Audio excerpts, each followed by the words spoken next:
The forest does not forgive, and it certainly never forgets. To the uninitiated, the jungle is a chaos of green noise and violent growth, but to those who walk its floor in silence, it is a singular, breathing organism with a memory as deep as the roots of the ironwood trees. It knows when blood is spilled. It knows when a debt is owed. And on a night when the sky seemed intent on washing the world clean, Elias Thorne walked straight into a debt that would change the shape of his soul. The storm had been raging for 6 hours, a tropical deluge that turned the poaching trails into rivers of slick mud.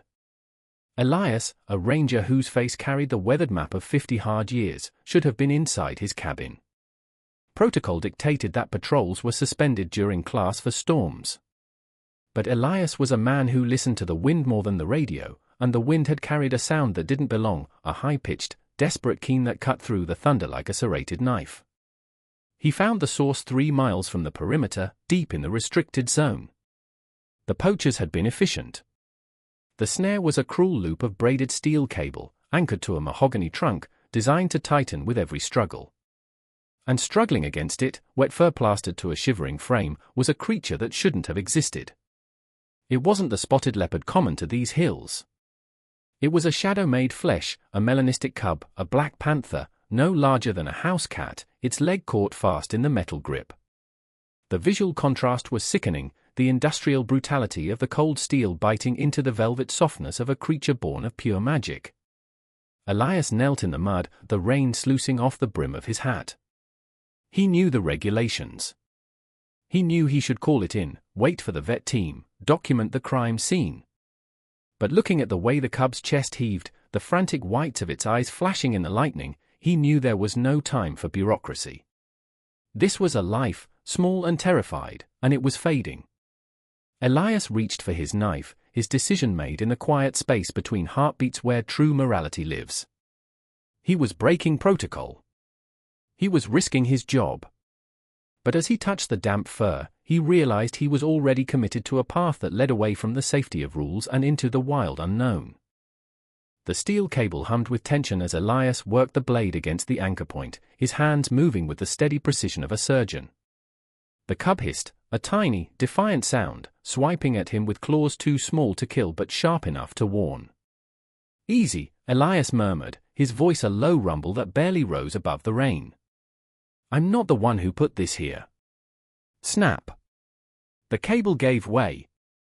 Elias didn't celebrate, he moved. He scooped the bundle of wet fur into his heavy canvas jacket, pressing the animal against his chest to share his warmth. That was when he heard it, not the thunder, but the mechanical growl of a diesel engine fighting the mud a half-mile down the ridge. The poachers were coming back to check their lines. Panic is a luxury a ranger cannot afford, so Elias traded it for focus. He moved through the undergrowth without a light, his feet finding purchase on the treacherous slope by memory alone. He was a ghost in his own woods, carrying a stolen treasure. As he navigated the dark, breathless and adrenaline-fueled, consider this, there are thousands of stories like this happening right now, in the shadows of our world, where men and women stand between the innocent and the cruel. If you believe that these guardians deserve to be heard, that their quiet wars deserve a witness, then you are part of this story too. We invite you to join this community, to listen, and to remember. Elias reached the sanctuary of his cabin just as the headlights swept the trees below. He slipped inside, through the heavy deadbolt, and leaned his back against the door. The silence of the cabin was heavy, contrasting violently with the chaos outside. He looked down at the bundle in his arms. The cub had stopped struggling. It was limp, its breathing shallow. The escape was over, the battle for survival had just begun. Elias cleared the kitchen table, transforming it into a triage station. The light from the kerosene lantern cast long, dancing shadows against the log walls as he unwrapped the jacket. The cub was a masterpiece of evolution, even broken as it was. The leg was swollen, the skin torn by the wire, but the bone felt intact. Elias worked with a tenderness that belied his calloused hands. He cleaned the wound with saline, applied antiseptic salve, and wrapped it in clean gauze. The cub didn't fight him anymore, the shock had set in.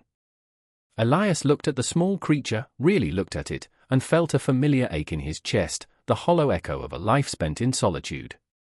He had chosen this isolation, pushing away family and friends after the failures of his past, believing he was better suited to trees than people. But as he dripped warm milk from a syringe into the cub's mouth, the animal's eyes opened. They were not the blue of a newborn, but a deep, piercing gold. For a second, the barrier between species dissolved. The cub didn't see a ranger, it saw a savior.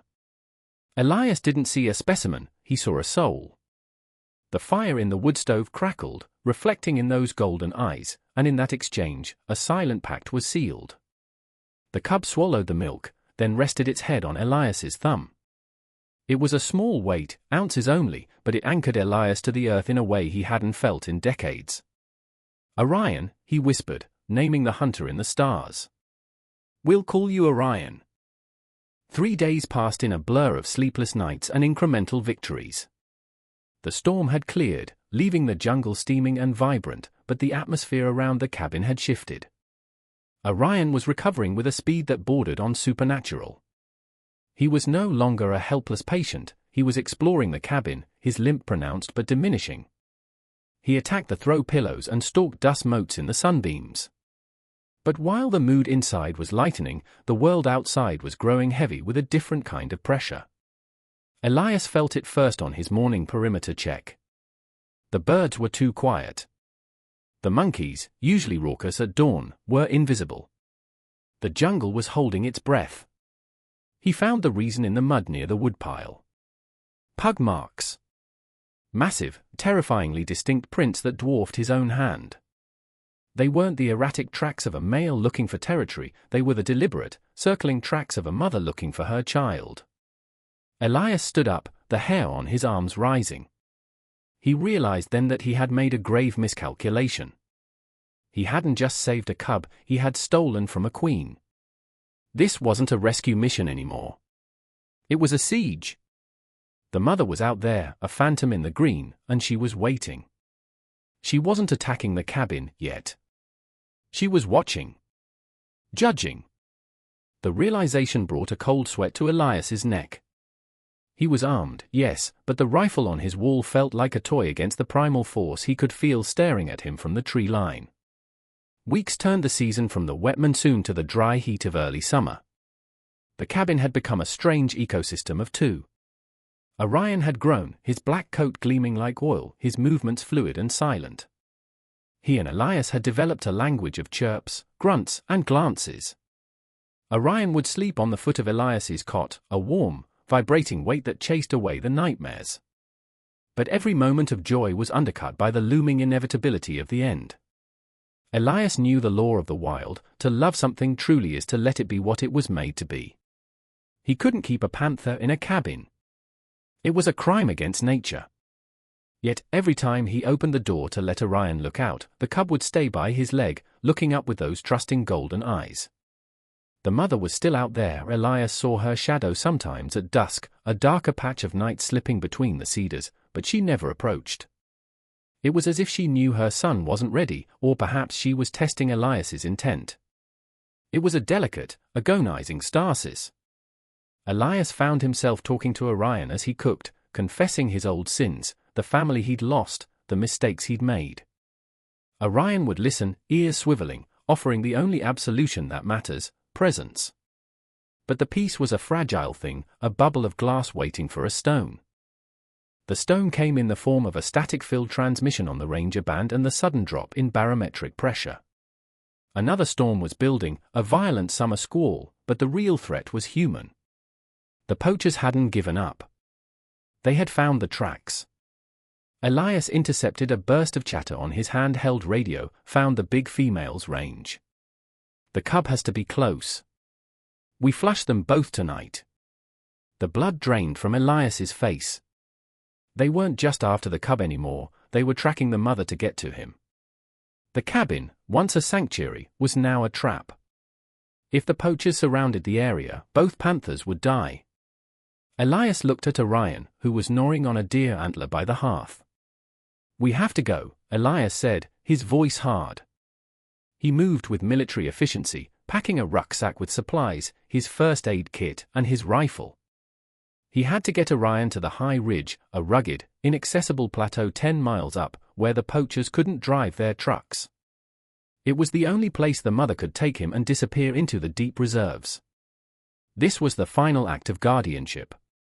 Elias extinguished the fire, plunging the cabin into darkness. He opened the door. The wind was already whipping the trees into a frenzy. "Come on, boy," he whispered. "Time to go home." The trek was a nightmare of mud and incline. The storm broke with a fury that made the previous one look like a drizzle. Lightning turned the forest into a strobe-lit horror show. Elias slipped and scrambled, his lungs burning, the rifle heavy on his shoulder. Orion moved effortlessly, a black wraith at his side, but the cub seemed to sense the tension, pressing close to Elias's leg whenever they paused. They were a mile from the ridge when the ambush sprung. It wasn't a coordinated military strike, it was sloppy, loud, and terrifying. A spotlight beam cut through the rain, blinding Elias. "Hold it right there," a voice boomed. 3 men stepped out from behind the root system of a banyan tree. They were dressed in camo, holding military-grade rifles. They looked like what they were, men who saw the world as a catalogue of things to sell. Elias raised his hands, stepping in front of Orion. "Federal Ranger," he shouted over the thunder. "You are in a protected zone." The lead poacher laughed, a dry, ugly sound. "We know where we are, old man. Step aside. We want the cat." Elias didn't move. He stood firmly in the mud, a fragile wall of flesh and bone between the guns and the cub. "You'll have to go through me," he said, and he meant it. He felt Orion hissing behind his calves. The poacher raised his weapon. The stakes were absolute. Life. Death. The commodification of nature versus its sacredness. The gunshot rang out, a warning shot that slapped into the mud inches from Elias's boot. Orion yelped, not in pain but in fear. The poachers advanced, grinning, confident in their dominance. And then, the forest changed. It wasn't a sound, initially. It was a sudden, suffocating heaviness, as if the air itself had gained weight. From the ridge above them, where the lightning illuminated the jagged rocks, a shadow detached itself from the darkness. It flowed down the vertical rock face like spilled ink. The mother had arrived. She hit the ground with a force that shook the earth, landing between Elias and the poachers. She was massive, twice the size of Orion, a sleek engine of muscle and fury. She didn't look at Elias. She let out a roar that wasn't just noise, it was a physical vibration that rattled the teeth in Elias's skull. The poachers froze. This was not a target. This was a monster. The lead poacher panicked and fired blindly. The mother moved faster than thought, a blur of black violence. She didn't kill them, she didn't have to. She charged, a terrifying display of power, swiping the rifle from the leader's hands with a force that shattered the stock. The men broke. Their greed was no match for their primal fear. They dropped their gear and ran, scrambling back into the dark, screaming as they fell over roots and vines. The engine of their truck revved in the distance, retreating in a desperate panic. And then, silence returned to the clearing, heavier than before. Elias stood alone, his heart hammering against his ribs, facing 2 predators in the dark. The dust settled. The rain softened to a drizzle. Elias didn't move. He couldn't. He was unarmed, his rifle lost in the mud, standing 5 feet from an apex predator who had just routed 3 armed men. The mother turned slowly. Her eyes were burning coals, reflecting the moonlight breaking through the clouds. She chuffed, a low, resonant sound in her throat. She walked toward Elias. Every instinct in his brain screamed at him to run, but his soul held him fast. She stopped inches from him. He could smell the ozone on her fur, the iron scent of the wild. She didn't bare her teeth. Instead, she leaned forward and sniffed his hand, the hand that had cut the wire, the hand that had fed the milk. Then, she turned to Orion. The cub bounded forward, rubbing his head against her flank, purring with a sound like a small engine. The reunion was brief, devoid of human sentimentality but thick with animal truth. Then, the twist that would haunt Elias forever, the mother turned back to him. She looked him dead in the eye, and in that gaze, there was no malice. There was acknowledgement. A recognition of a debt paid. She stepped forward and, incredibly, brushed her massive head against Elias's thigh, a gesture of claiming, of pack, of family. It lasted only a second. She turned, gave a soft call to Orion, and began to climb the ridge. Orion followed, but halfway up, he stopped. He looked back at the man in the rain. He blinked once, a slow, deliberate blink. Then he turned and vanished into the trees. Elias collapsed to his knees in the mud, weeping uncontrollably. He wasn't crying from sadness. He was crying because he had been seen, truly seen, by the wild heart of the world, and he had been found worthy.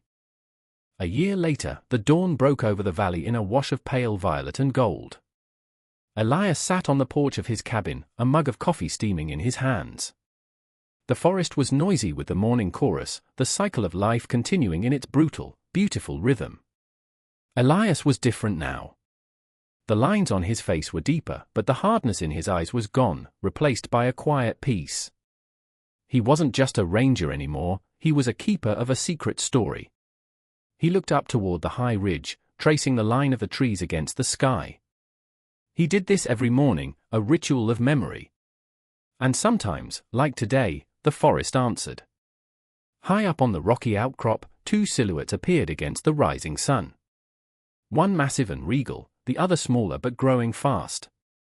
They sat there for a long moment, watching the cabin, watching the man. Elias raised his mug in a silent toast. They didn't need to come closer. The connection wasn't physical anymore, it was woven into the very air they breathed. The shadows turned and melted back into the green. Elias smiled, taking a sip of his coffee. He understood now that love isn't about possession, it's about witnessing. He had saved a life, and in return, he had been given his own back. The poachers were gone, the regulations remained, but the truth was out there on the ridge, alive and wild and free. And that was enough.